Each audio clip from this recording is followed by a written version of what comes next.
오늘도 평안하신가요? 저는 오늘 여러분과 함께 인간관계에 대한 깊은 이야기를 나누고 싶습니다.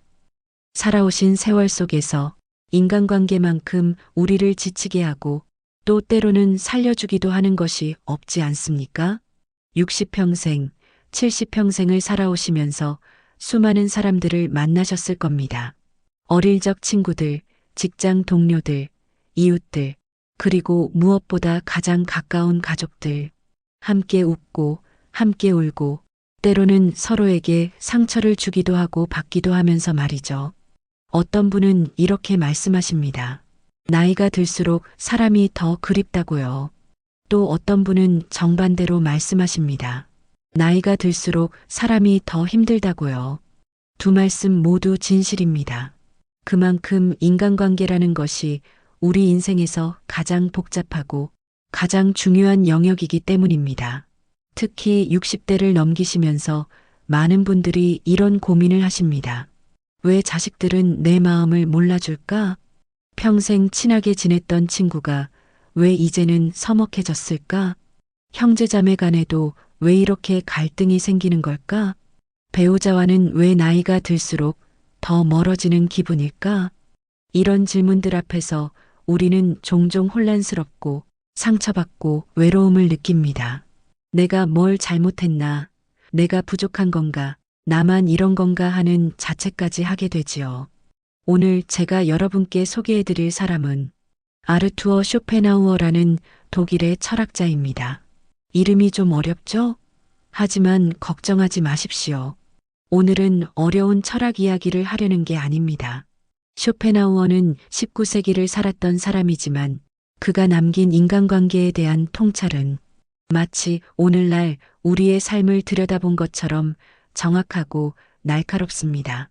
그는 평생을 인간의 본성과 관계의 진실을 탐구했고 우리가 왜 관계에서 고통받는지 그리고 어떻게 하면 그 고통에서 벗어날 수 있는지를 명쾌하게 설명했습니다.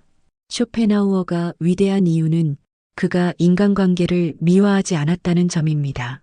그는 사람은 본래 선하고 아름답다는 이상적인 이야기를 하지 않았습니다. 대신 인간은 이기적이고 관계는 본질적으로 어렵다는 현실을 직시했습니다. 처음에는 이 말이 냉정하게 들릴 수 있습니다. 하지만 곰곰이 생각해보면 이것이야말로 진짜 위로가 됩니다.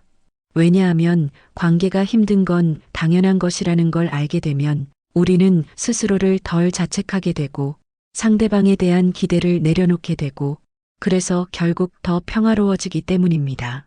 오늘 이 시간 저는 쇼펜하우어의 지혜를 통해 여러분께 말씀드리고 싶습니다. 나이가 들수록 인간관계는 단순해져야 한다는 것을요. 복잡한 관계에서 벗어나 진짜 중요한 것에 집중해야 한다는 것을요.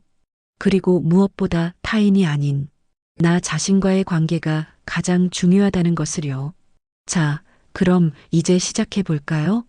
편안한 마음으로 천천히 들어주시면 감사하겠습니다. 쇼펜하우어는 이렇게 말했습니다. 모든 고통의 근원은 기대에서 시작된다. 이 문장을 처음 들으면 너무 단순해 보일 수 있습니다. 하지만 우리 삶을 돌아보면 이만큼 정확한 표현도 없습니다.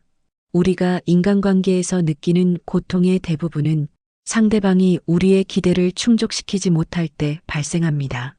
예를 들어볼까요? 어느 60대 어머니가 계십니다. 평생 자식들을 위해 헌신하셨습니다. 아이들이 어릴 때는 밤낮으로 돌보셨고 대학 갈 때는 등록금을 마련하기 위해 온갖 일을 다 하셨습니다. 결혼할 때는 혼수며 집이며 최선을 다해 도와주셨습니다. 그런데 자식들이 다 컸습니다. 각자 가정을 꾸리고 바쁘게 살아갑니다. 명절에도 잠깐 들렀다가 가고 전화도 일주일에 한 번 하면 다행입니다. 어머니는 쓸쓸합니다. 내가 그렇게 키웠는데 이제는 나를 이렇게 대하네. 이런 생각이 드는 겁니다. 이 어머니의 고통은 어디서 오는 걸까요? 바로 기대에서 옵니다. 내가 이만큼 했으니 자식들도 나를 이만큼 챙겨줄 것이다라는 기대 말입니다. 또 다른 예를 들어볼까요? 평생 친하게 지내던 친구가 있습니다. 젊었을 때부터 희로애락을 함께했고 서로의 비밀도 다 아는 사이입니다. 그런데 나이가 들면서 조금씩 멀어집니다. 친구가 다른 사람들과 더 자주 어울리는 것 같고 나를 만날 때는 예전처럼 진심이 느껴지지 않습니다. 배신감이 듭니다. 내가 얼마나 진심으로 대했는데 친구가 이럴 수 있나? 이 고통 역시 기대에서 옵니다. 우리는 평생 친구니까 언제나 변함없이 가까울 것이다라는 기대입니다. 쇼펜하우어는 이렇게 말합니다. 인간은 본질적으로 변하지 않는다. 그리고 각자는 자기 자신의 삶을 살아갈 뿐이다. 이 말이 처음에는 차갑게 들릴 수 있습니다. 하지만 이것이야말로 우리를 자유롭게 만드는 진리입니다. 자식은 부모의 기대대로 살지 않습니다. 자식에게는 자식의 인생이 있고 자식의 우선순위가 있습니다. 아무리 부모가 헌신했어도 자식은 부모와 똑같은 방식으로 보답하지 않을 수 있습니다. 이것은 자식이 나쁜 게 아닙니다. 그저 인간의 본성입니다. 친구도 마찬가지입니다. 사람은 나이가 들면서 변합니다. 관심사가 바뀌고 생활 패턴이 바뀌고 가치관도 조금씩 달라집니다. 예전처럼 매일 만나던 친구가 이제는 한 달에 한 번 만나도 버겁게 느낄 수 있습니다. 이건 역시 친구가 나쁜 게 아니라 사람이 변하는 게 자연스러운 일이기 때문입니다. 그렇다면 우리는 어떻게 해야 할까요? 쇼펜하우어는 명확한 답을 제시합니다. 기대를 내려놓으라. 기대를 내려놓는다는 것은 상대방을 포기한다는 뜻이 아닙니다. 상대방을 내 기준으로 재단하지 않고 있는 그대로 받아들인다는 뜻입니다. 자식이 자주 연락하지 않아도 괜찮습니다. 자식은 자식의 삶을 살고 있는 것뿐입니다. 그 대신 자식이 가끔 연락할 때 진심으로 반가워하면 됩니다. 기대하지 않았기 때문에 작은 연락 하나도 큰 기쁨이 됩니다. 친구가 예전만큼 챙기지 않아도 괜찮습니다. 친구도 나이가 들면서 자기만의 삶의 방식을 찾아가는 것뿐입니다. 그 대신 가끔 만날 때 그 순간에 집중하면 됩니다. 기대하지 않았기 때문에 만남 자체가 선물이 됩니다. 저는 한 어르신을 알고 있습니다. 그분은 70대 중반이신데 정말 평화로운 분이십니다. 자식이 셋인데 다들 바쁘게 살아갑니다. 어떤 주는 아무도 연락이 없기도 합니다. 하지만 그분은 섭섭해하지 않습니다. 한 번은 제가 여쭤봤습니다. 자식들이 연락 안 하면 서운하지 않으세요? 그분이 웃으시며 이렇게 대답하셨습니다. 서운할 게 뭐 있어요? 애들은 애들 인생이 있는 건데 나도 젊었을 때 부모님한테 매일 전화했나요? 못했죠. 바빴으니까. 지금 생각해보면 효자도 아니었어요. 그런데 내 자식한테는 왜 효자이기를 바라겠어요? 이 말씀을 듣는 순간 저는 깊은 감동을 받았습니다. 이분이야말로 쇼펜하우어가 말한 지혜를 실천하고 계신 거라는 생각이 들었습니다.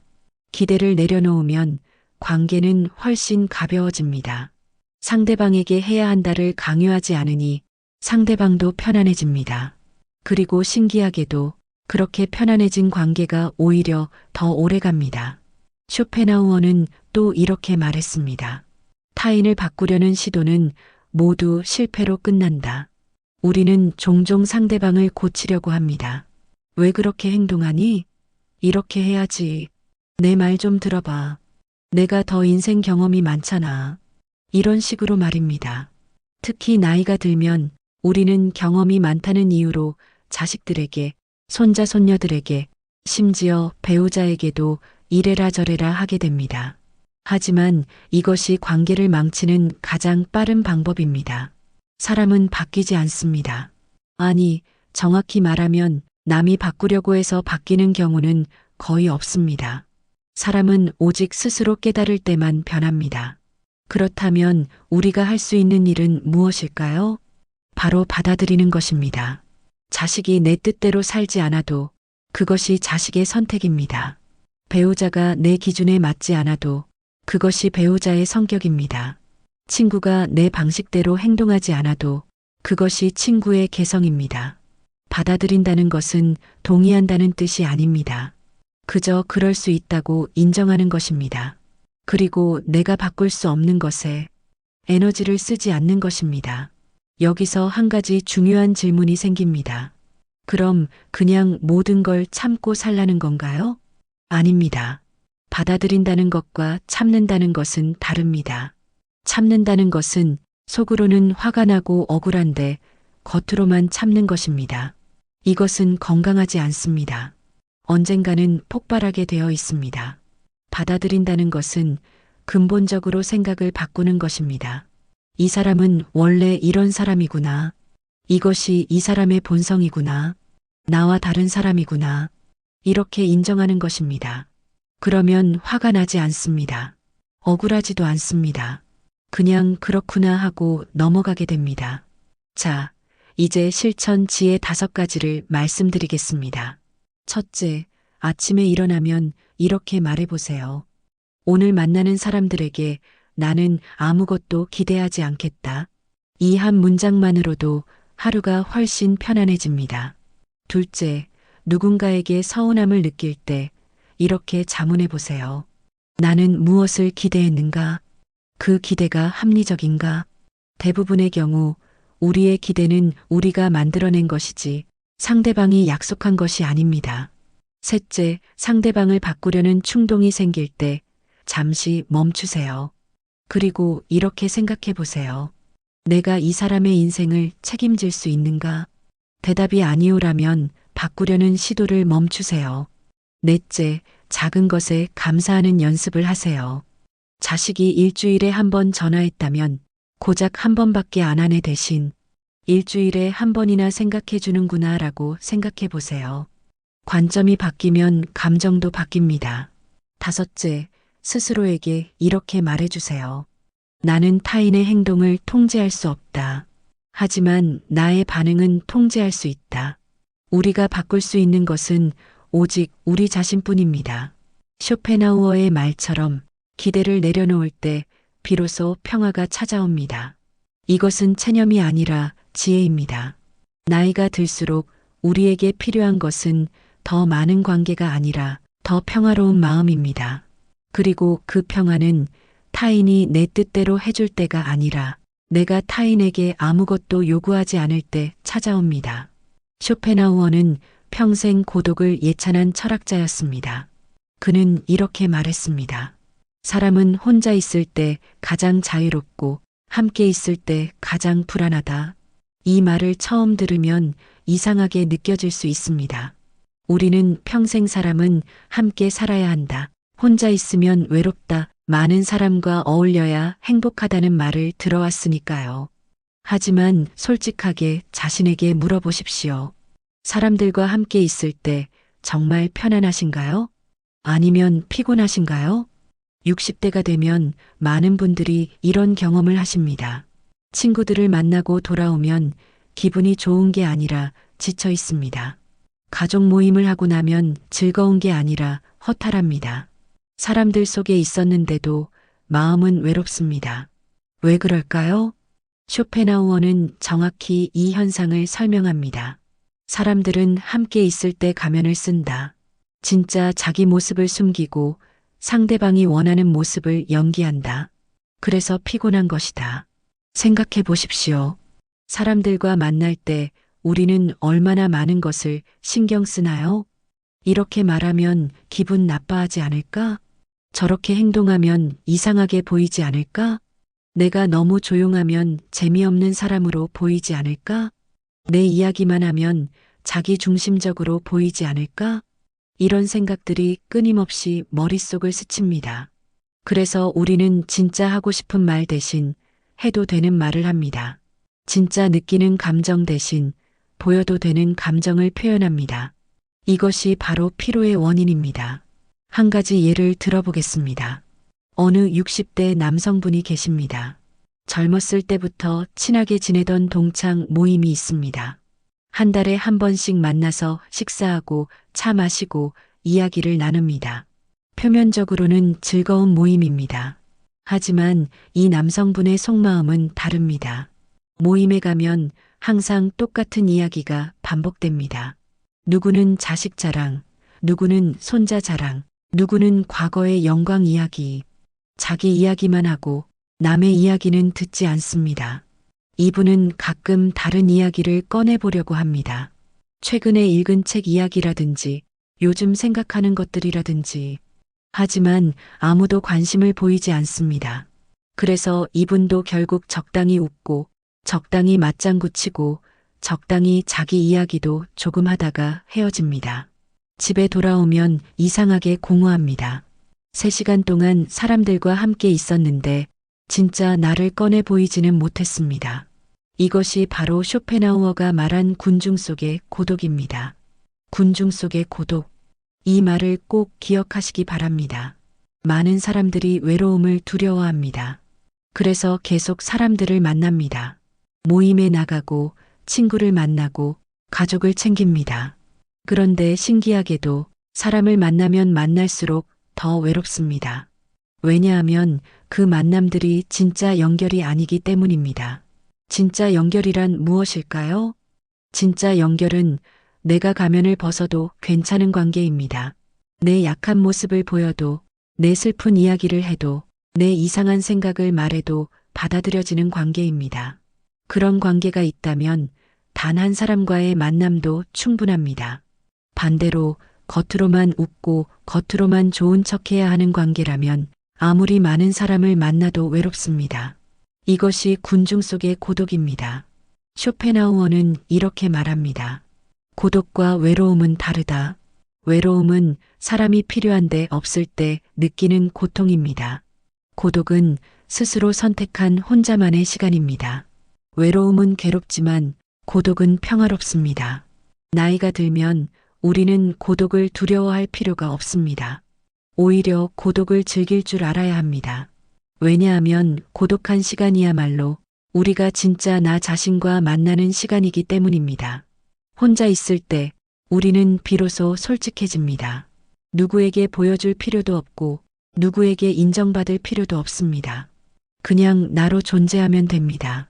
한 70대 여성분의 이야기를 들려드리겠습니다.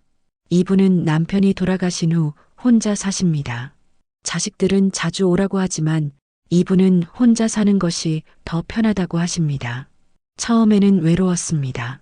수십 년을 함께 산 사람이 없으니 집이 너무 조용했습니다.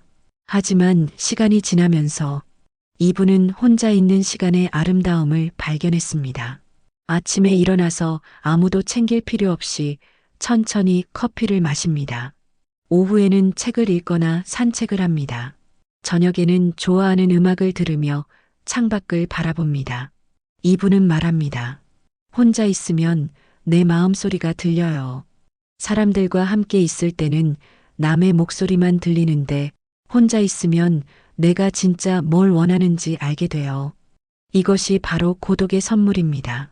고독한 시간에 우리는 스스로를 돌아볼 수 있습니다. 내가 지금 행복한지, 내가 무엇을 원하는지, 내 인생에서 정말 중요한 것이 무엇인지를 생각할 수 있습니다. 사람들과 함께 있을 때는 이런 생각을 할 여유가 없습니다. 끊임없이 반응해야 하고, 대화해야 하고, 관계를 유지해야 하니까요. 그렇다면 우리는 어떻게 해야 할까요? 모든 관계를 끊고 혼자 살아야 할까요? 물론 아닙니다. 쇼펜하우어가 말하는 것은 균형입니다. 우리에게는 두 가지가 모두 필요합니다. 사람들과의 연결도 필요하고 혼자만의 시간도 필요합니다. 중요한 것은 고독을 두려워하지 말라는 것입니다. 많은 사람들이 혼자 있는 것을 실패로 여깁니다. 친구도 없고 할 일도 없어서 혼자 있는 불쌍한 사람. 이렇게 생각합니다. 하지만 이것은 완전히 잘못된 생각입니다. 혼자 있을 줄 아는 사람이야말로 진정으로 성숙한 사람입니다. 왜냐하면 자기 자신과 편안하게 있을 수 있는 사람이기 때문입니다. 생각해 보십시오. 자기 자신과 편안하지 못한 사람이 어떻게 타인과 편안할 수 있겠습니까? 혼자 있으면 불안한 사람이 어떻게 다른 사람과 건강한 관계를 맺을 수 있겠습니까? 고독을 즐길 줄 아는 사람은 관계도 더 건강하게 맺습니다. 왜냐하면 상대방에게 의존하지 않기 때문입니다. 외로움을 채우기 위해 사람을 만나는 게 아니라 진짜 연결을 원해서 사람을 만납니다. 자, 이제 실천 방법을 말씀드리겠습니다. 첫째, 하루에 최소한 시간은 완전히 혼자만의 시간을 가지세요. 핸드폰도 끄고 텔레비전도 끄고 아무 소음 없이 혼자 있는 시간입니다. 처음에는 불편할 수 있습니다. 하지만 익숙해지면 이 시간이 하루 중 가장 소중한 시간이 됩니다. 둘째, 억지로 사람을 만나지 마세요. 만나고 싶지 않은데 의무감 때문에 만나는 모임이 있다면 정중하게 거절하십시오. 나이가 들수록 시간이 소중합니다. 나를 소진시키는 만남에 시간을 쓸 이유가 없습니다. 셋째, 질 좋은 고독을 위해 취미를 가지세요. 책 읽기, 음악 듣기, 산책하기, 그림 그리기, 글쓰기 등 혼자서도 즐길 수 있는 활동을 찾으세요. 이런 활동들은 고독을 풍요롭게 만듭니다. 넷째, 가족과도 적당한 거리를 유지하세요. 사랑한다고 해서 24시간 붙어 있을 필요는 없습니다. 배우자와도 자식과도 각자의 공간이 필요합니다. 이것은 사랑이 없어서가 아니라 건강한 관계를 위해서입니다. 다섯째, 고독을 부정적으로 생각하지 마세요. 혼자 있는 자신을 불쌍하게 여기지 마십시오. 대신 이렇게 생각하세요. 나는 지금 나 자신과 깊은 대화를 나누고 있다. 여섯째, 군중 속의 고독을 피하세요. 사람을 만나더라도 진짜 연결이 없는 만남이라면 과감히 줄이세요. 의미 없는 수다보다는 의미 있는 침묵이 낫습니다. 일곱째, 혼자 있는 시간을 자기 성찰의 시간으로 활용하세요. 오늘 하루를 돌아보고 내 감정을 정리하고 내일을 계획하는 시간으로 만드세요. 쇼펜하우어는 말합니다. 고독은 천재의 특권이 아니다. 고독은 모든 사람이 누릴 수 있는 자유다. 나이가 들수록 우리는 더 많은 고독이 필요합니다. 젊었을 때처럼 에너지가 넘치지 않습니다. 사람들과 어울리는 것이 점점 더 피곤해집니다. 이것은 문제가 아닙니다. 자연스러운 현상입니다. 이제 우리는 양보다 질을 선택할 때입니다. 100명의 아는 사람보다 1명의 진짜 친구, 매일의 피상적인 만남보다 한 달에 한 번의 깊은 대화, 그리고 무엇보다 나 자신과의 깊은 만남. 고독을 두려워하지 마십시오. 고독은 적이 아니라 친구입니다. 고독은 우리를 외롭게 만드는 게 아니라 우리를 완전하게 만듭니다. 쇼펜하우어는 이렇게 말했습니다. 말을 아끼는 자가 지혜롭고 침묵을 지킬 줄 아는 자가 강하다. 나이가 들면 우리는 많은 것을 알게 됩니다. 인생을 살면서 쌓은 경험도 많고 실수도 많이 해봤고 성공도 실패도 겪어봤습니다. 그래서 자연스럽게 말하고 싶은 것도 많아집니다. 내가 살아보니까 말이야. 내 경험으로는 말이야. 내가 그렇게 하면 나중에 후회해. 이런 말들이 입 밖으로 나오려고 합니다. 특히 자식들에게, 손자, 손녀들에게 혹은 젊은 사람들에게 조언하고 싶은 마음이 굴뚝 같습니다. 하지만 쇼펜하우어는 우리에게 경고합니다. 지나친 말은 관계를 망친다. 왜 그럴까요? 첫째, 사람들은 조언을 원하지 않습니다. 특히 요청하지 않은 조언은 더더욱 원하지 않습니다. 우리가 아무리 좋은 의도로 말해도 상대방은 이것을 간섭으로 받아들입니다. 둘째, 말을 많이 할수록 실수도 많아집니다. 한마디 한마디가 화살이 될 수 있습니다. 무심코 한 말이 상대방에게 깊은 상처를 줄 수 있습니다. 셋째, 말이 많으면 권위가 떨어집니다. 역설적이게도 말을 적게 하는 사람이 더 존중받습니다. 한 가지 예를 들어보겠습니다. 어느 60대 아버지가 계십니다. 아들이 직장을 옮기려고 합니다. 아버지가 보기에는 지금 직장이 안정적이고 좋은데 아들은 새로운 일을 하고 싶다고 합니다. 아버지는 걱정됩니다. 그래서 아들에게 계속 말합니다. 요즘 경기가 안 좋은데 안정적인 직장을 왜 버리니? 새 직장이 잘 될지 어떻게 하니? 실패하면 어쩌려고? 내 나이를 생각해봐. 이제는 안정을 찾아야지. 내가 사회생활 오래 했으니까 아는데. 아버지는 진심으로 아들을 걱정해서 하는 말입니다.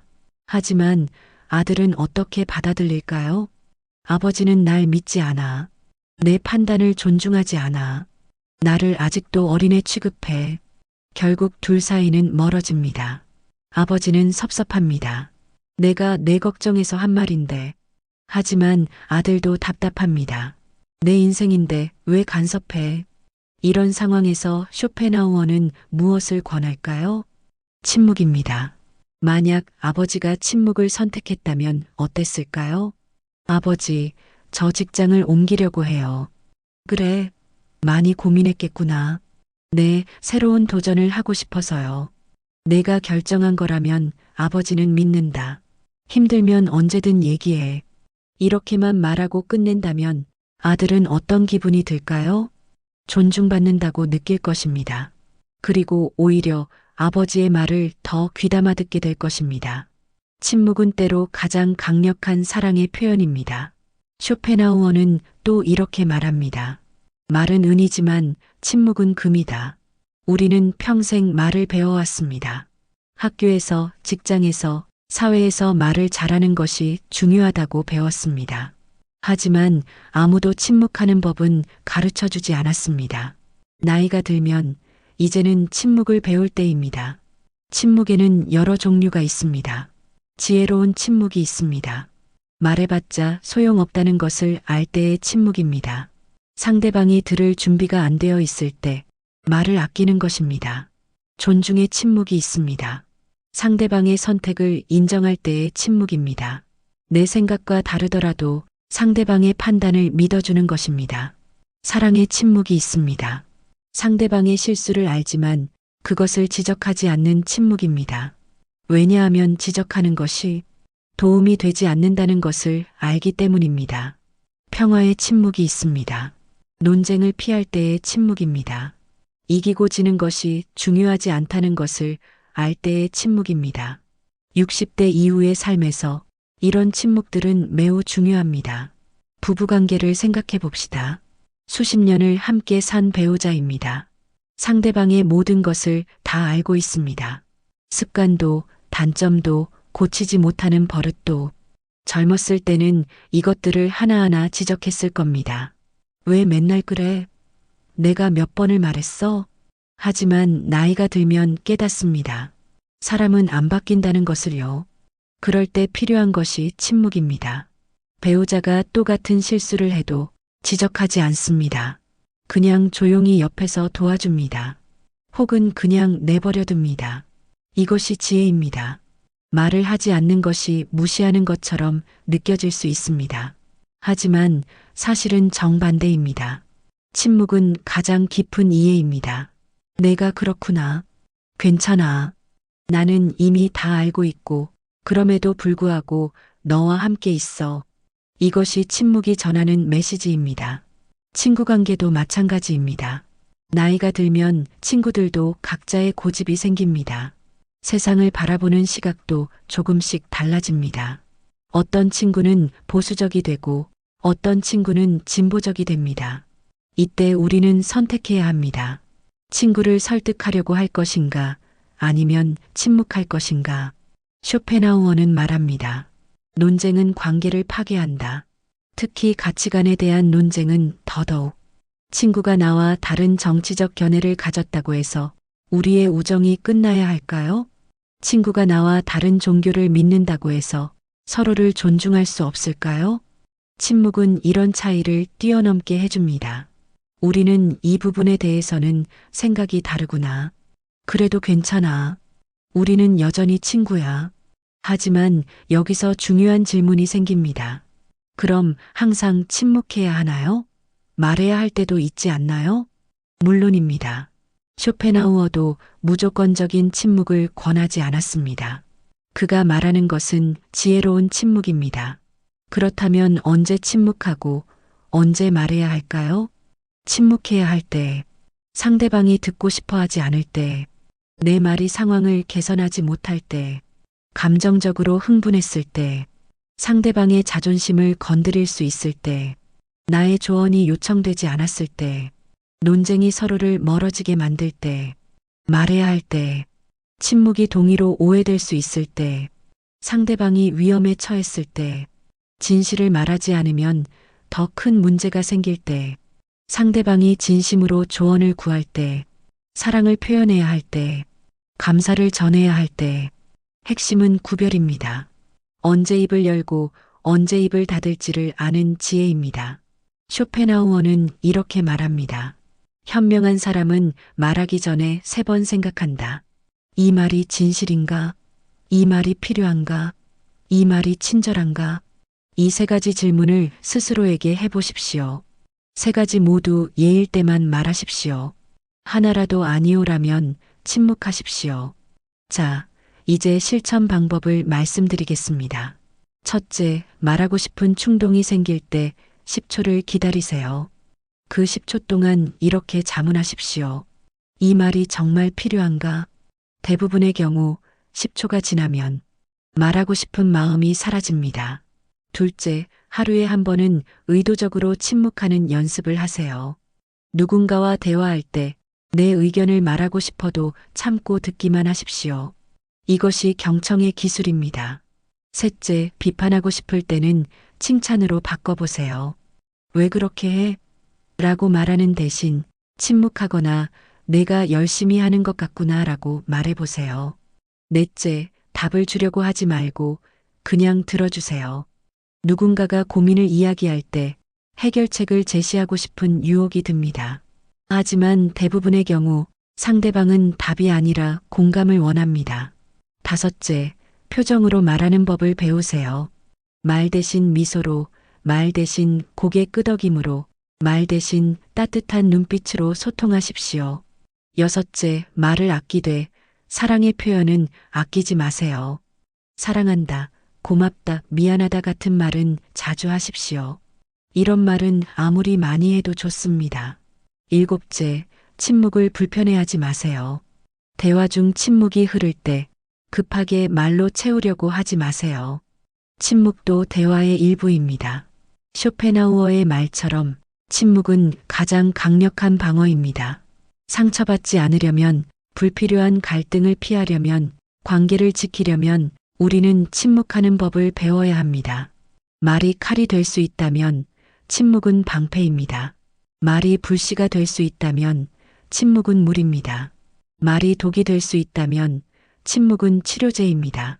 나이가 들수록 우리는 더 적게 말하고 더 많이 이해해야 합니다. 더 적게 가르치고 더 많이 받아들여야 합니다. 더 적게 판단하고 더 많이 사랑해야 합니다. 그리고 이 모든 것의 시작은 지혜로운 침묵입니다. 쇼펜하우어는 인간 본성에 대해 매우 냉정한 시각을 가지고 있었습니다. 그는 이렇게 말했습니다. 인간은 본질적으로 이기적이다. 이것은 도덕적 판단이 아니라 사실의 인정이다. 이 말을 처음 들으면 불편할 수 있습니다. 우리는 평생 이타적으로 살아야 한다. 남을 배려해야 한다. 베풀고 살아야 한다는 말을 들어왔으니까요. 하지만 쇼펜하우어는 이상이 아닌 현실을 말합니다. 그리고 이 현실을 인정하는 것이 역설적이게도 우리를 덜 상처받게 만든다고 말합니다. 왜 그럴까요? 인간이 이기적이라는 것을 인정하면 우리는 타인에게 실망하지 않게 됩니다. 기대하지 않으니까요. 한 가지 예를 들어보겠습니다. 어느 60대 어머니가 평생 자식들을 위해 희생했습니다. 자신의 꿈을 포기하고 자신의 시간을 포기하고 오직 자식들만 생각하며 살았습니다. 어머니는 이렇게 생각했습니다. 내가 이렇게 헌신하면 자식들도 나를 챙겨주겠지. 하지만 자식들은 각자의 삶에 바쁩니다. 명절에나 잠깐 들르고 전화도 가끔 합니다. 어머니는 상처받습니다. 내가 뭘 잘못했나? 왜 자식들은 나를 생각하지 않을까? 쇼펜하우어는 이 상황을 이렇게 설명합니다. 자식들이 나쁜 것이 아니다. 인간은 본능적으로 자신의 삶을 우선시하도록 만들어졌다. 이것은 생존의 메커니즘이다. 자식들도 부모를 사랑합니다. 하지만 그 사랑보다 더 큰 것은 자기 자신의 삶입니다. 자신의 가정, 자신의 일, 자신의 미래. 이것이 인간의 본성입니다. 이것을 인정하면 어머니는 덜 상처받습니다. 아, 자식들이 나를 안 챙기는 게 아니라 자기 삶을 열심히 사는 거구나. 이게 정상이구나. 이렇게 생각하면 오히려 마음이 편해집니다. 또 다른 예를 들어보겠습니다. 평생 친하게 지내던 친구가 있습니다. 어려울 때 서로 도우며 살았습니다. 그런데 한 친구가 경제적으로 어려워지자 다른 친구가 점점 멀어집니다. 연락도 뜸하고 만나자는 제안도 거절합니다. 상처받은 친구는 생각합니다. 나는 친구가 어려울 때 도와줬는데 이제 내가 어려우니 친구가 떠나는구나. 나를 이용한 건가? 쇼펜하우어는 이렇게 말합니다. 사람들은 자신에게 이익이 될 때 관계를 유지한다. 이것은 잔인한 말처럼 들리지만 진실이다. 친구가 멀어진 것은 친구가 악한 사람이어서가 아닙니다. 단지 인간의 본능이 위험으로부터 자신을 보호하라고 명령하기 때문입니다. 경제적 어려움은 때로 전염되는 것처럼 느껴집니다. 무의식적으로 사람들은 거리를 둡니다. 이것을 인정하면 우리는 덜 배신감을 느낍니다. 아, 사람이 원래 그렇구나. 이게 인간의 본성이구나. 이렇게 생각하면 오히려 홀가분해집니다. 그렇다면 쇼펜하우어는 우리에게 냉소적으로 살라고 말하는 걸까요? 사람을 믿지 말라고 하는 걸까요? 아닙니다. 그가 말하는 것은 현실적으로 살라는 것입니다. 인간이 이기적이라는 것을 인정한다고 해서 우리가 이타적으로 살 수 없는 것은 아닙니다. 오히려 정반대입니다. 인간의 이기성을 인정하면 우리는 더 자유롭게 베풀 수 있습니다. 왜냐하면 보답을 기대하지 않으니까요. 쇼펜하우어는 이렇게 말합니다. 진정한 선행은 아무런 대가도 기대하지 않을 때만 가능하다. 생각해 보십시오. 우리가 누군가를 도울 때 마음 한편에 이런 기대가 있지 않습니까? 내가 이렇게 도와주면 나중에 나도 도움을 받겠지. 내가 이렇게 배려하면 상대방도 나를 배려하겠지. 내가 이렇게 사랑하면 상대방도 나를 사랑하겠지. 하지만 현실은 그렇지 않습니다. 많은 경우 우리의 선행은 보답받지 못합니다. 우리의 배려는 인정받지 못합니다. 우리의 사랑은 답례되지 않습니다. 그때 우리는 상처받습니다. 내가 이렇게 했는데 쇼펜하우어는 말합니다. 이 고통의 원인은 상대방이 아니라 우리의 기대입니다. 만약 처음부터 아무것도 기대하지 않았다면 어땠을까요? 나는 그냥 주고 싶어서 준다. 보답을 바라지 않는다. 나는 그냥 도와주고 싶어서 돕는다. 감사받을 필요 없다. 나는 그냥 사랑하고 싶어서 사랑한다. 사랑받기를 요구하지 않는다. 이렇게 생각하면 우리는 자유로워집니다. 그리고 신기하게도 이렇게 자유로워졌을 때 관계가 더 좋아집니다. 왜냐하면 상대방도 편해지기 때문입니다. 우리가 아무것도 요구하지 않으니 상대방은 부담을 느끼지 않습니다. 그리고 부담이 없을 때 오히려 진심 어린 감사와 사랑이 나옵니다. 여기서 한 가지 중요한 균형을 말씀드려야겠습니다. 인간의 이기성을 인정한다는 것이 우리가 이용당해도 된다는 뜻은 아닙니다. 쇼펜하우어는 분명히 말합니다. 지혜로운 사람은 타인의 본성을 알고 그에 따라 행동한다. 즉, 우리는 인간이 이기적이라는 것을 알기 때문에 스스로를 보호해야 합니다. 예를 들어, 우리가 누군가에게 돈을 빌려줬는데 돌려받지 못했다면 다시 빌려주지 않는 것이 지혜입니다. 이것은 원망하거나 복수하는 것이 아니라 현실을 인정하는 것입니다. 이 사람은 돈을 갚을 능력이 없거나 갚을 의지가 없구나. 그렇다면 내가 더 이상 빌려주지 않는 것이 현명하다. 혹은 우리가 누군가에게 계속 이용당한다고 느낀다면 그 관계를 정리하는 것이 지혜입니다. 이 사람은 나를 친구가 아니라 수단으로 보는구나. 그렇다면 내가 이 관계를 유지할 이유가 없다. 이것은 냉정한 것이 아니라 자기 보호입니다. 쇼펜하우어는 말합니다. 자비로운 사람이 되되 어리석은 사람은 되지 말라. 우리는 여전히 베풀 수 있습니다. 하지만 지혜롭게 베풀어야 합니다. 우리는 여전히 사랑할 수 있습니다. 하지만 현명하게 사랑해야 합니다. 우리는 여전히 도울 수 있습니다. 하지만 한계를 알고 도와야 합니다. 자, 이제 실천 방법을 말씀드리겠습니다. 첫째, 누군가를 도울 때는 이렇게 자문하세요.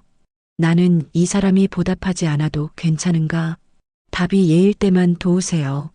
둘째, 누군가에게 실망했을 때는 이렇게 생각하세요. 이 사람이 나쁜 게 아니라 인간이 원래 그렇다.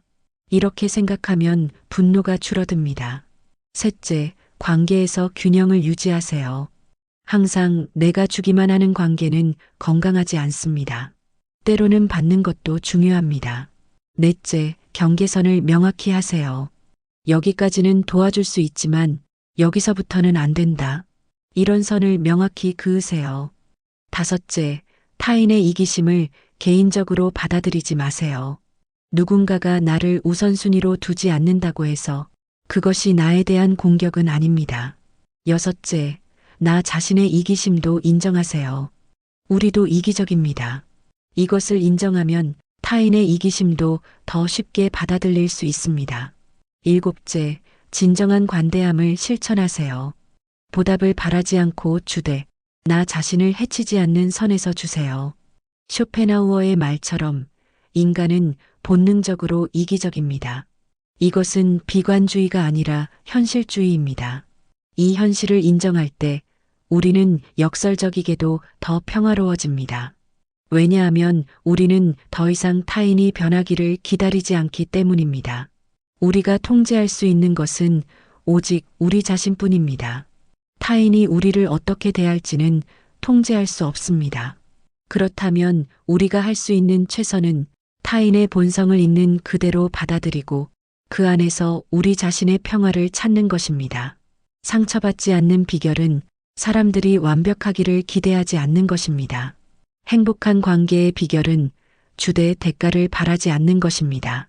지혜로운 삶의 비결은 현실을 있는 그대로 보는 것입니다. 쇼펜하우어는 우리에게 환상을 버리라고 말합니다. 그리고 그 환상을 버렸을 때 비로소 진짜 인간관계가 시작된다고 말합니다. 쇼펜하우어가 남긴 가장 유명한 비유 중 하나가 바로 고슴도치 딜레마입니다. 그는 이렇게 말했습니다.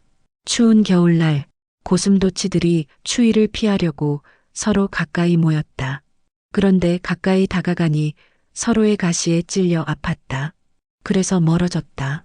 하지만 멀어지니 다시 추웠다. 그래서 다시 가까워졌다.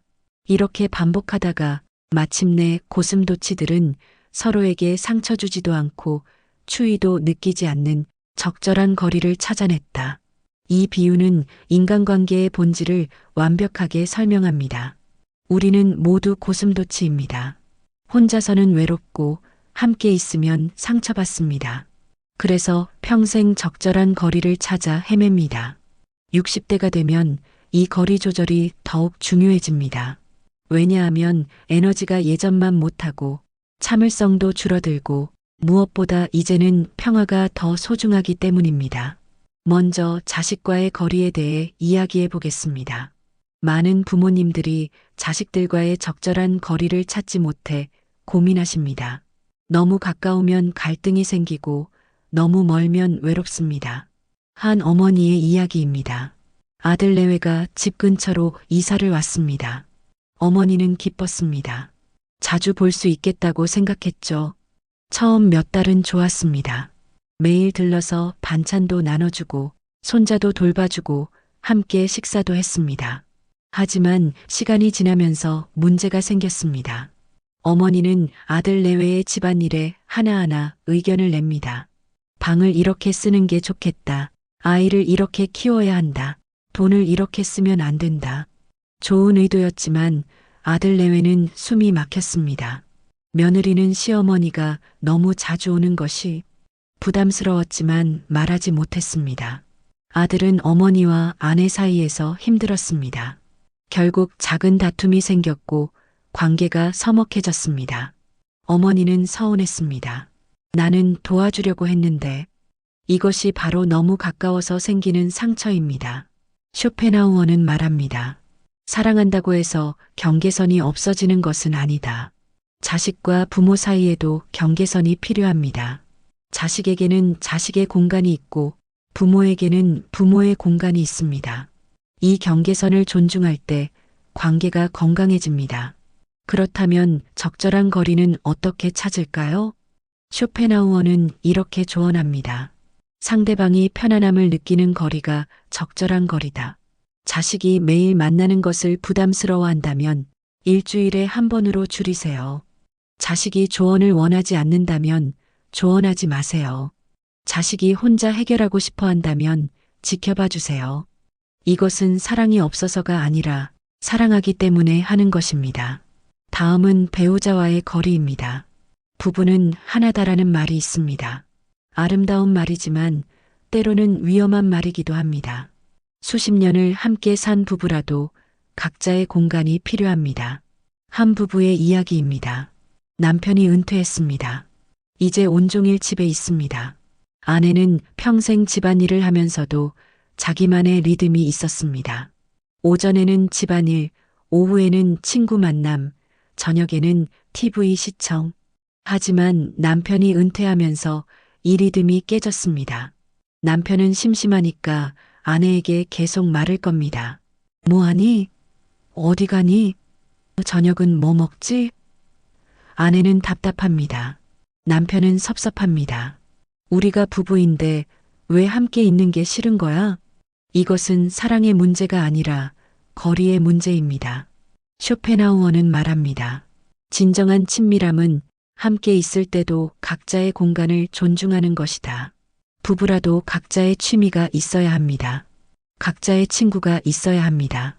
각자의 시간이 있어야 합니다. 남편은 남편대로 독서를 하거나 산책을 하고 아내는 아내대로 친구를 만나거나 취미를 즐기는 것. 이것이 건강한 관계입니다. 그리고 저녁에 다시 모였을 때 각자가 경험한 것을 나눕니다. 그러면 대화도 풍성해지고 서로에 대한 그리움도 생깁니다.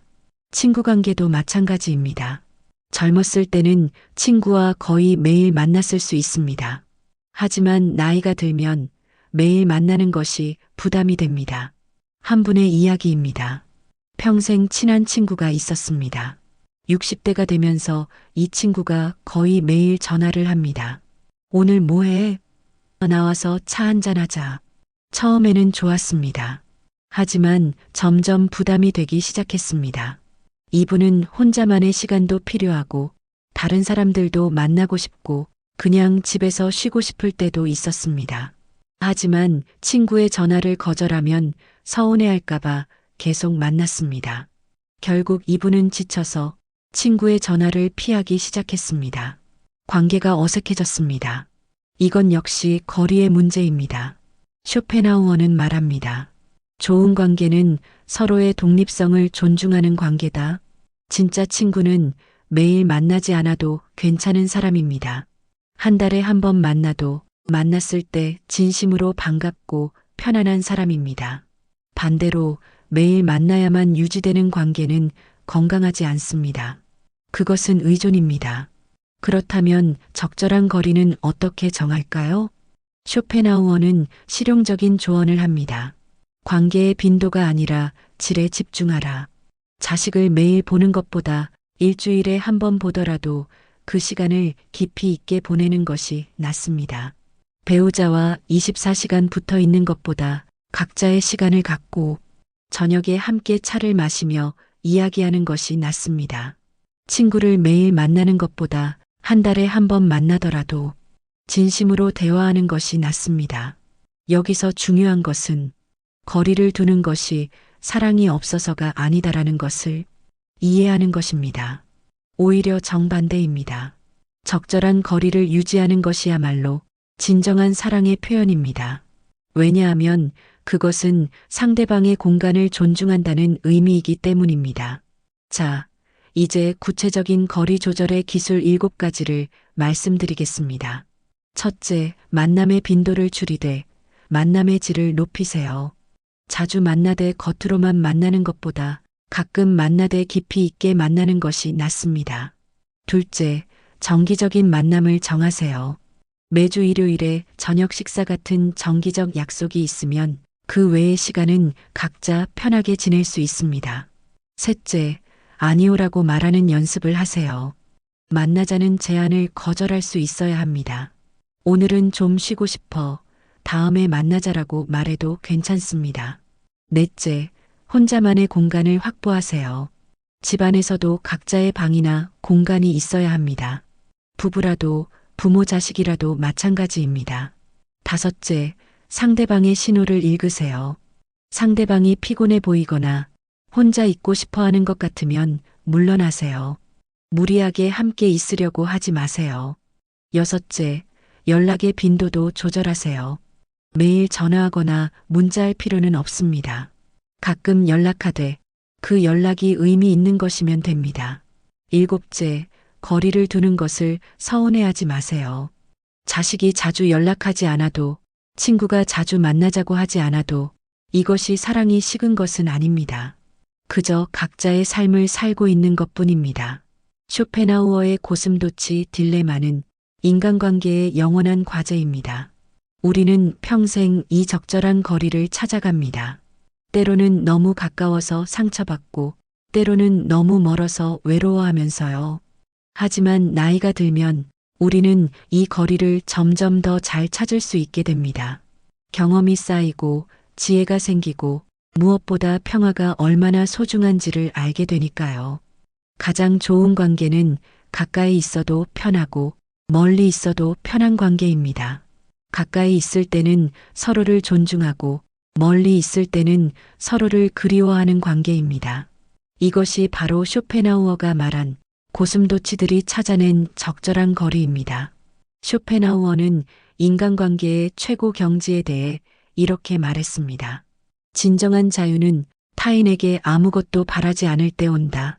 60년, 70년을 살아오시면서 여러분은 수많은 관계를 경험하셨을 겁니다. 기쁨을 주는 관계도 있었고 상처를 주는 관계도 있었습니다. 그리고 이제 이 나이가 되어 깨닫게 됩니다. 가장 편안한 관계는 아무것도 바라지 않는 관계라는 것을요. 이것은 무관심과는 다릅니다. 오히려 가장 깊은 사랑의 형태입니다. 한 할머니의 이야기를 들려드리겠습니다. 이분은 손자가 셋입니다. 첫째 손자는 자주 찾아와서 할머니와 이야기를 나눕니다. 둘째 손자는 가끔 전화합니다. 셋째 손자는 명절에만 얼굴을 비춥니다. 예전 같았으면 할머니는 섭섭했을 겁니다. 왜 셋째는 나를 안 찾아올까? 하면서요. 하지만 이제 이 할머니는 다릅니다. 할머니는 말합니다.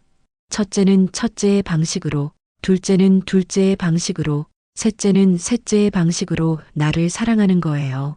나는 그냥 그 사랑을 있는 그대로 받아요. 더 많이 오라고 하지도 않고 더 자주 연락하라고 하지도 않아요. 이것이 바로 아무것도 바라지 않는 관계입니다. 쇼펜하우어는 이것을 무조건적 수용이라고 불렀습니다. 무조건적 수용이란 상대방이 내 기대에 부응하지 않아도 받아들이는 것입니다. 상대방이 내가 원하는 방식으로 사랑하지 않아도 그 사람만의 방식을 인정하는 것입니다. 이것은 쉽지 않습니다. 우리는 평생 조건부 관계에 익숙해져 있으니까요. 내가 이렇게 해주면 너도 이렇게 해줘야지. 부모가 이만큼 희생했으면 자식도 효도해야지. 친구 사이면 이 정도는 해줘야지. 이런 생각들이 우리 마음속 깊이 자리 잡고 있습니다. 하지만 쇼펜하우어는 말합니다. 조건부 관계는 결국 실망으로 끝난다. 왜냐하면 조건은 항상 충족될 수 없기 때문입니다. 우리가 아무리 많이 주어도 상대방은 우리가 원하는 만큼 돌려주지 않을 수 있습니다. 그것이 인간입니다. 그렇다면 우리는 어떻게 해야 할까요? 쇼펜하우어는 이렇게 조언합니다. 주대보답을 바라지 말고 사랑하되 사랑받기를 요구하지 말라. 한 할아버지의 이야기입니다. 이분은 젊었을 때 친구에게 큰 돈을 빌려줬습니다. 친구는 꼭 갚겠다고 했지만 수십 년이 지나도록 갚지 않았습니다. 예전 같았으면 할아버지는 분노했을 겁니다. 내가 어려울 때 도와줬는데. 하지만 이제 이 할아버지는 다릅니다. 할아버지는 그 돈을 이미 마음속에서 보낸 것으로 정리했습니다. 내가 친구를 도왔던 것으로 만족한다. 돈을 돌려받는 것은 중요하지 않다. 그리고 신기하게도 이렇게 생각하니까 마음이 편해졌습니다. 친구를 만나도 불편하지 않았습니다. 오히려 더 편안해졌습니다. 이것이 바로 아무것도 바라지 않는 자유입니다. 쇼펜하우어는 이렇게 설명합니다. 우리가 타인에게 무언가를 바랄 때 우리는 그들의 포로가 된다. 하지만 아무것도 바라지 않을 때 우리는 자유로워진다. 생각해 보십시오. 자식이 자주 오기를 바라면 자식이 오지 않을 때마다 우리는 상처받습니다. 친구가 나를 챙겨주기를 바라면 친구가 챙기지 않을 때마다 우리는 섭섭합니다. 배우자가 내 마음을 알아주기를 바라면 알아주지 않을 때마다 우리는 외롭습니다. 하지만 아무것도 바라지 않으면 어떻게 될까요? 자식이 와도 좋고 안 와도 좋습니다. 친구가 연락해도 좋고 안 해도 좋습니다. 배우자가 알아줘도 좋고 몰라줘도 좋습니다. 이것은 무관심이 아닙니다. 오히려 가장 깊은 사랑입니다. 왜냐하면 상대방을 있는 그대로 받아들이는 것이기 때문입니다. 여기서 한 가지 중요한 질문이 생깁니다. 그럼 관계에서 아무것도 기대하지 말라는 건가요? 그럼 외롭지 않나요? 쇼펜하우어의 답은 명확합니다. 타인에게 기대하지 않는 것은 나 자신에게 기대하는 것이다. 즉, 우리는 타인에게서 행복을 구하는 대신 우리 자신 안에서 행복을 찾아야 합니다. 자식이 자주 오지 않아도 나는 내 삶을 즐길 수 있습니다. 친구가 연락하지 않아도 나는 혼자서도 충실할 수 있습니다. 배우자가 내 마음을 몰라줘도 나는 나 자신을 이해할 수 있습니다. 이것이 바로 자기 완결성입니다. 쇼펜하우어가 평생 강조한 개념입니다. 자기 완결적인 사람은 타인에게 의존하지 않습니다. 타인의 사랑이나 인정이 없어도 스스로 충만할 수 있습니다. 그렇다고 이런 사람이 타인을 필요로 하지 않는 것은 아닙니다. 여전히 사람을 사랑하고 관계를 소중히 여깁니다. 다만 그 관계에 매달리지 않는 것입니다. 한 어르신의 이야기입니다. 이분은 70대 중반이신데 정말 평화로운 분이십니다. 가족도 있고 친구도 있지만 혼자 있는 시간도 많습니다. 그런데 외롭지 않아 보입니다. 제가 여쭤봤습니다. 어떻게 그렇게 평온하실 수 있으세요? 그분이 대답하셨습니다. 나는 사람들을 사랑해요. 하지만 그들이 나를 사랑해 주기를 바라지는 않아요. 그들이 내 곁에 있으면 좋고 없어도 괜찮아요. 왜냐하면 나는 이미 충분하니까요. 이 말씀에는 깊은 지혜가 담겨 있습니다. 나는 이미 충분하다. 이 문장을 꼭 기억하시기 바랍니다. 우리는 평생 부족하다는 생각으로 살아왔습니다. 사랑이 부족하고 인정이 부족하고 관심이 부재시도연계 속족하다고 느꼈습니다. 그래서 타인에게서 그것을 채우려고 했습니다. 하지만 쇼펜하우어는 말합니다. 타인이 우리를 채워줄 수 없다. 우리는 오직 스스로를 채울 수 있을 뿐이다. 이것을 깨닫는 순간 우리는 자유로워집니다. 자식이 효도하지 않아도 나는 충분합니다. 친구가 배신해도 나는 충분합니다. 세상이 나를 알아주지 않아도 나는 충분합니다. 이것은 자만이 아니라 자기 수용입니다. 내가 완벽해서가 아니라 불완전한 나를 있는 그대로 받아들이기 때문입니다. 자, 이제 실천 방법을 말씀드리겠습니다. 첫째, 매일 아침 이렇게 다짐하세요. 오늘 나는 아무에게도 아무것도 바라지 않겠다. 다만 내가 줄 수 있는 것을 주겠다. 둘째, 누군가에게 무언가를 해줄 때 이렇게 자문하세요. 나는 보답을 바라는가? 아니면 그냥 주고 싶은가? 보답을 바란다면 하지 마세요. 그냥 주고 싶다면 하세요. 셋째, 기대가 생길 때마다 이렇게 생각하세요. 이것은 나의 바람이지 상대방의 의무가 아니다. 이렇게 생각하면 기대가 줄어듭니다. 넷째, 상대방이 내 기대에 부응하지 않을 때 화내지 마세요. 대신 이렇게 생각하세요. 이 사람은 이 사람만의 방식으로 살아가고 있다. 그것도 괜찮다. 5째, 나 자신을 채우는 방법을 찾으세요. 책을 읽거나 산책을 하거나 취미를 즐기거나 명상을 하세요. 타인이 아닌 나 자신에게서 평화를 찾으세요. 6째, 받은 것에 감사하되 받지 못한 것에 서운해하지 마세요. 자식이 한 달에 한 번 전화했다면 고작 한 번이 아니라 한 번이나라고 생각하세요. 7째, 조건 없이 사랑하는 연습을 하세요. 내가 이렇게 해줬으니 너도 라는 생각을 버리고 그냥 사랑하고 싶어서 사랑한다는 마음을 가지세요. 8째, 스스로에게 이렇게 말하세요. 나는 충분하다. 누가 나를 사랑하든 안 하든 나는 이미 충분한 존재다. 쇼펜하우어는 말합니다. 가장 성숙한 사람은 타인의 존재가 보너스처럼 느껴지는 사람이다. 즉, 타인이 없어도 나는 괜찮다. 하지만 타인이 있으면 더 좋다. 이런 마음가짐입니다. 이것은 냉정한 것이 아니라 가장 따뜻한 것입니다. 왜냐하면 이런 사람만이 진정으로 타인을 자유롭게 해줄 수 있기 때문입니다. 우리가 타인에게 아무것도 바라지 않을 때 타인도 우리에게 아무것도 바라지 않아도 된다는 것을 알게 됩니다. 그래서 관계가 가벼워지고 편안해지고 오래갑니다. 오랜 세월을 살아온 우리에게 필요한 것은 더 많은 관계가 아니라 더 평화로운 관계입니다.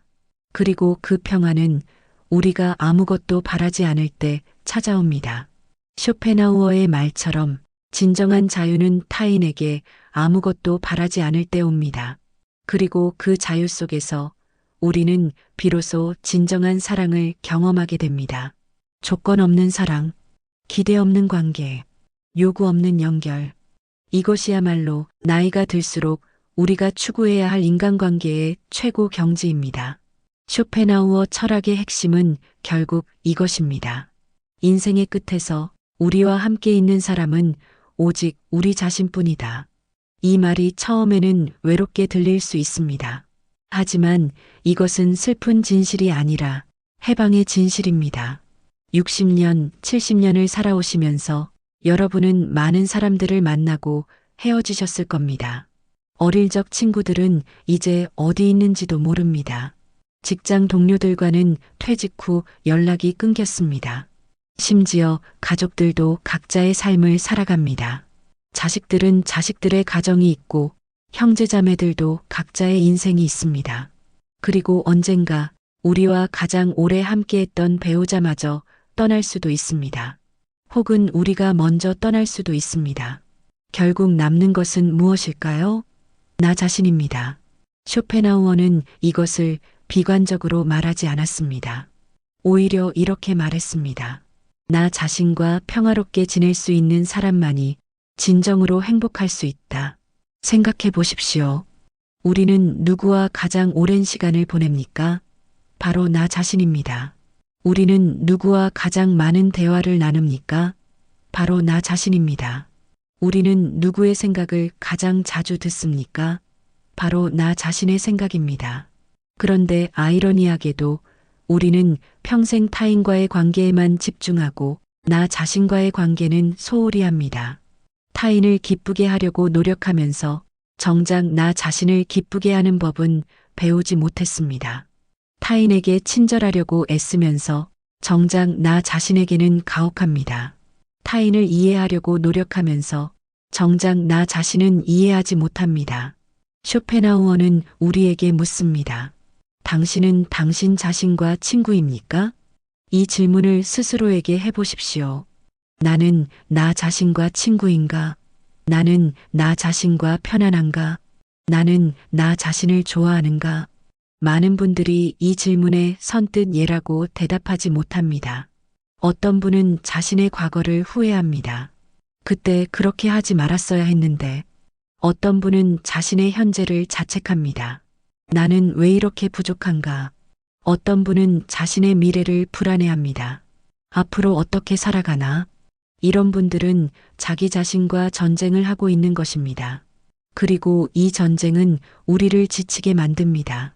쇼펜하우어는 말합니다. 자기 자신과 평화를 이루는 것이 인생에서 가장 중요한 과제다. 그렇다면 어떻게 나 자신과 평화를 이룰 수 있을까요? 첫째, 과거를 받아들이는 것입니다. 우리는 모두 실수했습니다. 후회되는 선택도 했고 상처도 주고받았습니다. 하지만 그것이 우리의 전부는 아닙니다. 쇼펜하우어는 말합니다. 과거는 바꿀 수 없다. 하지만 과거를 바라보는 시각은 바꿀 수 있다. 과거의 실수를 내가 형편없는 사람이라는 증거로 보는 대신 내가 배우고 성장한 과정으로 볼 수 있습니다. 과거의 고통을 내 인생을 망친 것으로 보는 대신 나를 더 깊은 사람으로 만든 것으로 볼 수 있습니다. 둘째, 현재를 인정하는 것입니다. 지금의 나는 완벽하지 않습니다. 여전히 부족한 점이 많고 고쳐야 할 점도 많습니다. 하지만 그것이 나의 전부입니다. 쇼펜하우어는 말합니다. 자신을 있는 그대로 받아들이는 것이 변화의 시작이다. 역설적이게도 우리가 스스로를 받아들일 때 비로소 성장할 수 있습니다. 자책은 우리를 위축시키지만 수용은 우리를 자유롭게 만듭니다. 셋째, 미래를 신뢰하는 것입니다. 나이가 들수록 불안이 커집니다. 건강도 걱정되고 경제적 상황도 걱정되고 외로움도 두렵습니다. 하지만 쇼펜하우어는 말합니다. 우리가 걱정하는 일의 99%는 일어나지 않는다. 미래를 통제할 수는 없습니다. 하지만 지금까지 수십 년을 살아왔다면 앞으로도 살아낼 수 있습니다. 우리에게는 그만한 힘이 있습니다. 한 할아버지의 이야기를 들려드리겠습니다. 이분은 80대 초반이십니다. 배우자를 잃고 혼자 사십니다. 자식들은 다른 도시에 살고 가끔 전화로만 안부를 묻습니다. 표면적으로는 외로워 보일 수 있습니다. 하지만 이 할아버지는 놀라울 정도로 평화롭습니다. 아침에 일어나면 천천히 커피를 만들어 마십니다. 창밖을 보며 하루를 시작합니다. 오전에는 책을 읽고 오후에는 산책을 합니다. 저녁에는 좋아하는 음악을 들으며 일기를 씁니다. 제가 여쭤봤습니다. 혼자 계셔도 외롭지 않으세요? 할아버지가 웃으시며 대답하셨습니다.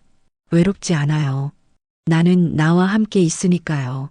그리고 나는 나와 함께 있는 것이 편하네요. 평생 나를 이해하려고 노력했고 이제는 나를 받아들였어요. 나는 내 가장 좋은 친구예요. 이 말씀을 듣는 순간 저는 깊은 감동을 받았습니다. 이것이야말로 쇼펜하우어가 말한 자기 완결성의 완벽한 예시라고 생각했습니다. 자기 완결적인 사람은 혼자 있어도 외롭지 않습니다. 왜냐하면 자기 자신이라는 가장 좋은 동반자가 있기 때문입니다. 이런 사람은 타인의 부재를 결핍으로 느끼지 않습니다. 타인의 존재를 보너스로 받아들입니다. 쇼펜하우어는 이렇게 말합니다. 가장 부유한 사람은 가장 적게 필요로 하는 사람이다. 많은 것을 가진 사람이 부자가 아니라 적은 것으로도 만족할 수 있는 사람이 진짜 부자입니다. 많은 사람에게 둘러싸인 사람이 행복한 것이 아니라 혼자 있어도 평화로운 사람이 진정 행복합니다.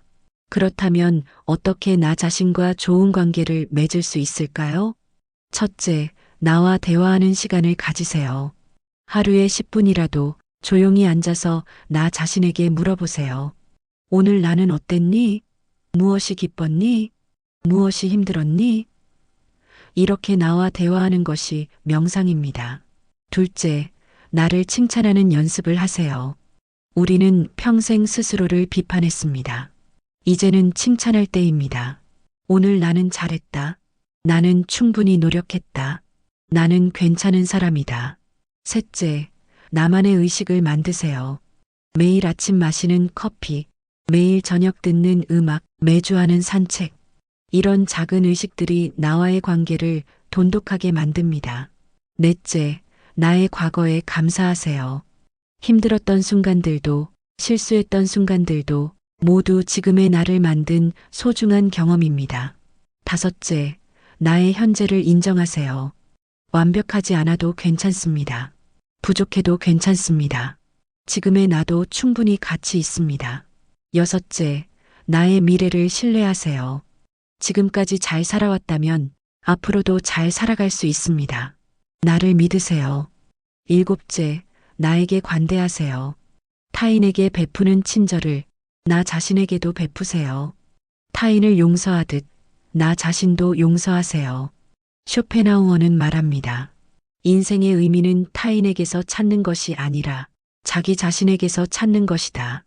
우리는 평생 밖을 향해 달려왔습니다. 타인의 인정을 받기 위해, 타인의 사랑을 얻기 위해, 타인의 기대에 부응하기 위해. 하지만 이제는 안을 향해 돌아올 때입니다. 나 자신을 인정하고, 나 자신을 사랑하고, 나 자신의 기대에 부응하는 것. 이것이 바로 쇼펜하우어가 말한 자기로의 귀환입니다. 결국 남는 것은 나 자신입니다. 그렇다면 나 자신과 좋은 관계를 맺는 것만큼 중요한 일이 어디 있겠습니까? 나이가 들수록 우리는 점점 더 혼자가 됩니다. 이것은 슬픈 일이 아닙니다. 오히려 자연스러운 일입니다. 그리고 만약 우리가 나 자신과 친구라면 혼자가 되는 것은 외로움이 아니라 평화입니다. 쇼펜하우어의 말처럼 인생의 해답은 밖이 아니라 안에 있습니다. 타인이 아니라 나 자신에게 있습니다. 그리고 이것을 깨닫는 순간 우리는 비로소 진정으로 자유로워집니다. 여러분, 오늘 우리는 쇼펜하우어와 함께 긴 여행을 했습니다. 인간관계의 진실이라는 때로는 불편하지만 꼭 필요한 이야기들을 나누었습니다. 사람은 바뀌지 않는다는 것, 고독을 두려워하지 말아야 한다는 것, 침묵이 때로는 가장 강력한 방어라는 것, 인간은 본능적으로 이기적이라는 것, 관계의 핵심은 거리 조절이라는 것, 가장 성숙한 관계는 아무것도 바라지 않는 것이라는 것, 그리고 결국 남는 것은 나 자신이라는 것. 이 모든 이야기가 어쩌면 처음에는 차갑게 느껴졌을 수도 있습니다. 쇼펜하우어는 인간관계를 낭만적으로 그리지 않았으니까요. 하지만 곰곰이 생각해보면 이것이야말로 진짜 위로입니다. 관계가 힘든 것은 당연한 것입니다. 우리가 부족해서가 아닙니다. 상처받는 것도 당연한 것입니다.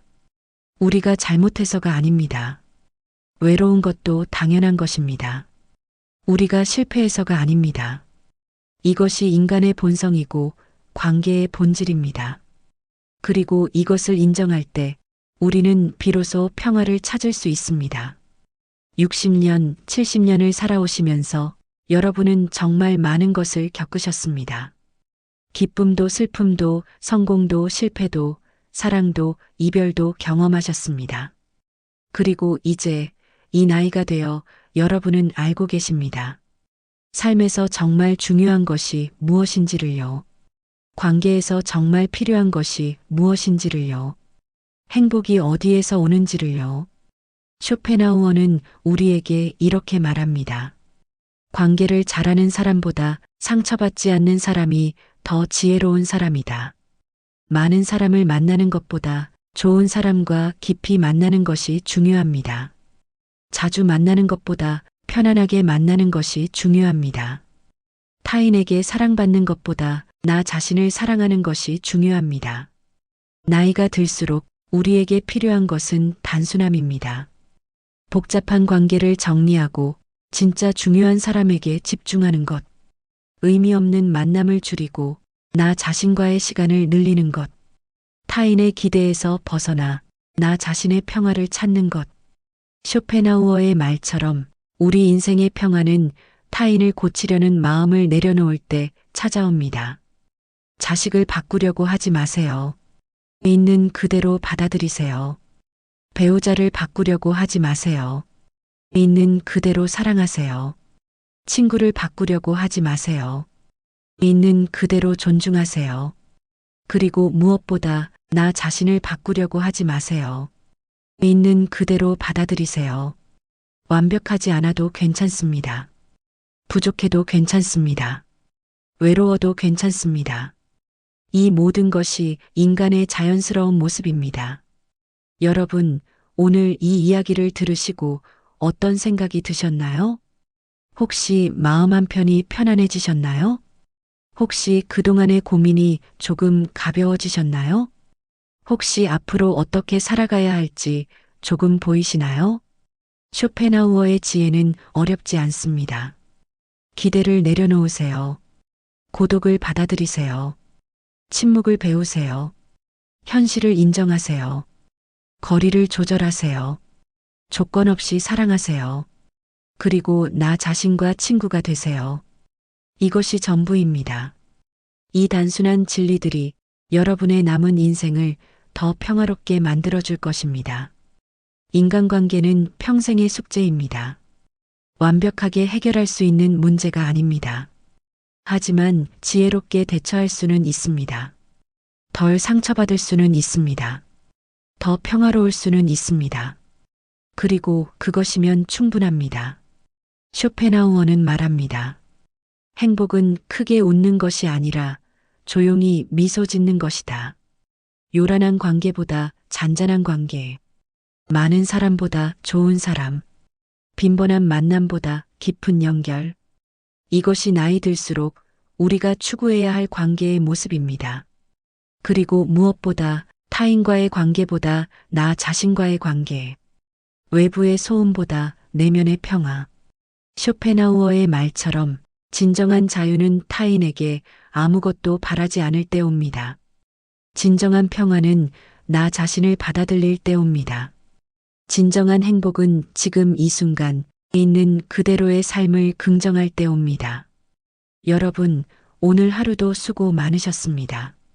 오늘 밤 잠자리에 누우실 때 스스로에게 이렇게 말씀해 주세요. 나는 오늘도 잘 살았다. 나는 충분히 노력했다. 나는 괜찮은 사람이다.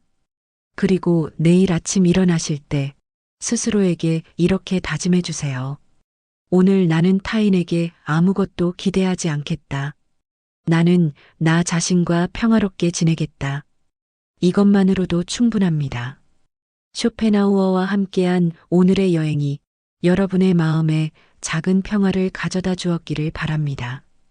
그리고 이 평화가 여러분의 남은 인생을 더욱 아름답게 만들어주기를 바랍니다.